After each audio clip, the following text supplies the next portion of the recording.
Datang ke Indonesia dan bertemu Raffi Ahmad, Bunda Korla beri pesan untuk sahabat mendiang Olga Saputra itu. Bunda Korla yang datang ke Indonesia setelah bertahun-tahun tinggal di Jerman itu sempat datang ke Andara dan bertemu Raffi Ahmad.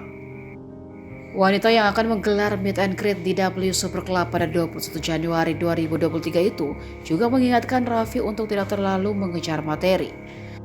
Bunda Korla berpesan agar Raffi juga ingat menjaga kesehatan. Mendengar nasihat dari Bunda Korla, Raffi kemudian juga berpesan agar Bunda Korla tetap sehat.